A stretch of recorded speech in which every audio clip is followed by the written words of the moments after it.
we're talking about the personal care products and how they affect our bodies. And one thing that we're focusing on is how do these personal care products affect young girls? So what we're seeing with these personal care products and the ingredients in them, specifically the hormonally active plasticizers such as phthalates and parabens, is young girls that are exposed in high levels to these are entering puberty earlier. And how young are we talking about being exposed to these? Okay, can I ask a question? Yeah. You mean when are they going into puberty, or when Yeah, are they like when you're saying that they're going into puberty early, Mhm. how early are these Okay. young girls going Okay, into great. puberty? Okay. We're seeing them enter puberty around 8, 9 years old now. And that's pretty early for the average. That's much earlier than the average. So when they're using these products, is it because they've been using them their whole lives, that they're starting to use them around those ages? It's likely that they're starting to use more of these products around that age group. A lot of the lotions and the perfumes and deodorants and more personal care products start entering their world around that age. So it's likely that their exposure increases exponentially around that time. And what is it about the ingredients that is pushing girls into puberty early?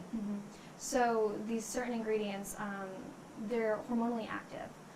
They're also called endocrine disrupting chemicals, or EDCs, and they do exactly what it sounds like. They disrupt the delicate balance of hormones. Most specifically, they act like estrogen. So that's what pushes the girls into puberty at a younger age. And so is it one specific thing? Is it just their lotions? Is it everything they're using? How does it contribute to messing with those hormones? So these ingredients are found in many, many common personal care products. It could be anything from their shampoo and conditioner and body wash to their makeup and to their lotions. We find these in many, many personal care products. So when this is happening to a young girl and it's happening at 9 years old, what is it like for their body to be going through that at 8 or 9 years old? So they're beginning to get their period. They're developing sexually in a way that maybe their peers aren't, which takes a toll on the girl. Do these chemicals affect everybody the same way? Not necessarily. So being exposed to these chemicals doesn't necessarily mean that every single kid is going to enter puberty earlier. But the ones who do, we do know that they have a relationship with these ingredients. And we do know that it acts on the hormones. And so what should we be looking for when we're going and we're buying our daughters lotions or body washes? We need to be reading the labels. We need to be reading the labels. Specifically, we want to be looking for the words phthalates or parabens in any form of the word. If it's in there, that's something we really want to avoid. The other issue is the word fragrance. So fragrance is a catch-all term that companies don't have to disclose what's in it because it's considered a proprietary blend. Problem with that is it can contain any chemical and we'd never know. So fragrance is another word that we want to look out for, and ideally by unscented or naturally scented using essential oils. But everything that a 8 to 18-year-old uses has a huge fragrance, a very strong fragrance to it. So this is why becoming educated and getting used to reading labels is super important. And now we have apps and a lot of online resources that can help us decipher which products are better for us. And there are options out there that don't have these parabens and phthalates in the ingredients, so people have options if they want them? People do have options if they want to avoid these ingredients. A lot of companies are becoming more savvy about it. They know that the consumer is looking out for this, and so it's driving demand for healthier products. Going back to the chemicals, because they're going onto our skin, and I guess explain then, you're using these products with parabens and phthalates and you're putting them on your skin, which is the largest organ. So just kind of walk us through the effects that has on our bodies. So we're putting these ingredients directly onto our skin, and we have to remember that the skin is an organ. So we're absorbing these into our bloodstream, and hormones are maintained in a very delicate balance. And so when we introduce something that acts as estrogen, it mimics estrogen, and it's going to displace some of our other hormones. So this delicate balance is interrupted. So that's what these parabens, these phthalates are doing. They're acting as estrogen, They're acting as estrogen. and that's pushing these girls into, because explain that part of it then. So maybe my daughter is using some kind of lotion that has parabens and phthalates in it, and it's giving her body more estrogen, which then does what? Yes, so by using these products that have these parabens and phthalates, it's acting like estrogen, which then displaces that balance and creates it. Let me say that again. Yeah. Mm-hmm. So when young girls are using these products that contain phthalates and parabens, these hormonally active compounds, it's acting like estrogen. It's increasing their levels of estrogen in the body, which is what catapults them into physical and hormonal changes.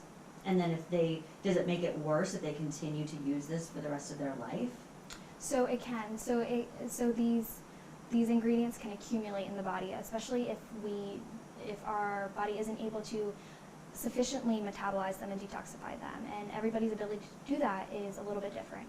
And the longer we're exposed to them, the more they can accumulate and the more problems we can start to see. Mm-hmm. And if you stop using, you notice that this is happening, you see your daughter go through puberty at 9 years old, and you say, okay, I'm going to take these away from her. I'm going to ask her to stop using these lotions, whatever.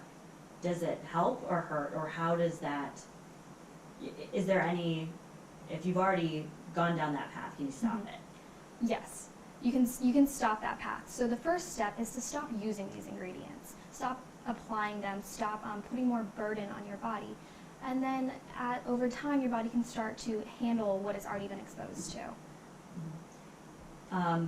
Why should we care? Why should I care what is in these ingredients and putting them into my body? We have to care because they're affecting the way our bodies, we have to care about these products because they're affecting the way our hormones are being expressed and our bodies are processing these things. And I don't know how I want to say that. Yeah. Sorry. Well, I guess, moms are at home watching this, and my daughter's, favorite lotion, I know it has fragrance in it. I know it has why should I care that I don't expose my daughter to that at a young age? So we need to care about exposing our kids to these products because it's setting up their health long term. Whatever they're exposed to now, they're going to have to deal with down the road. And so we need to be looking at their long-term health, and that begins with what they put on their bodies. We pay a lot of attention to food and what we're putting in our bodies and what we're eating. Do you think that that's the road we're going down with a lot of these personal care products, or should be? Yes, we should be caring as much about what we put on our body as what we put in our body.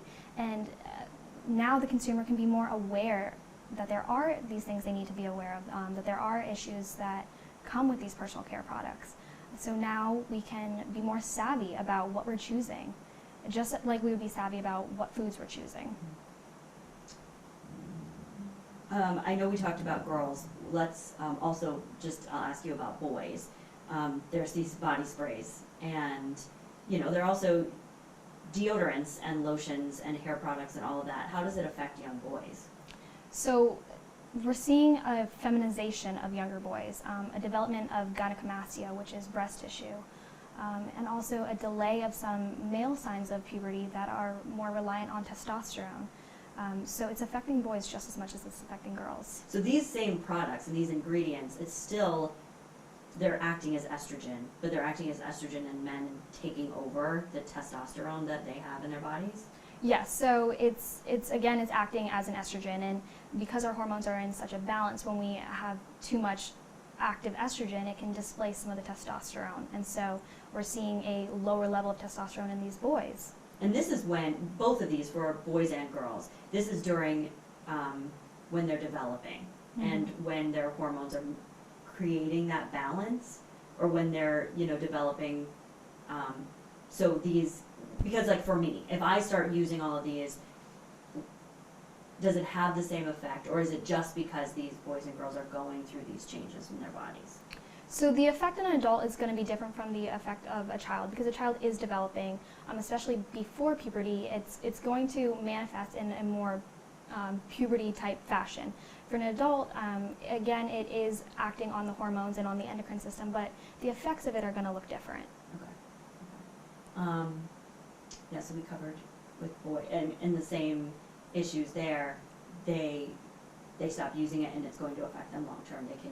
Their bodies can then begin a different process of balancing.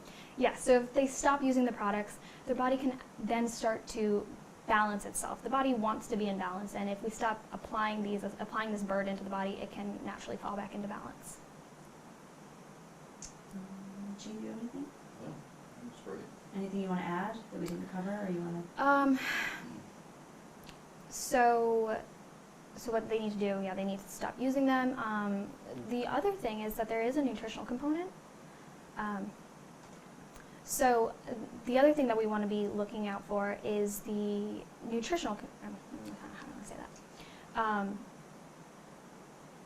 Another way that we can protect ourselves is looking at it from a nutritional standpoint. So to help the body get rid of these toxins, we can help support our detox systems, or our liver specifically, which we can do by making sure our kids are getting enough protein and getting enough vegetables. Specifically sulfur-containing vegetables like broccoli and Brussels sprouts and garlic and onions, because these sulfurs bind to these chemicals and help take them out of the body. So stop applying these lotions and these chemicals, and then also support your body nutritionally. And if you're not sure if you're getting the right nutrition, reach out to a dietitian and get some help with that. And that is all just, especially focusing on that time in these kids' lives, because their body is changing and developing, that's when you really need to focus on this. Yes, so that time specifically is really important to make sure that the nutrition is dialed in.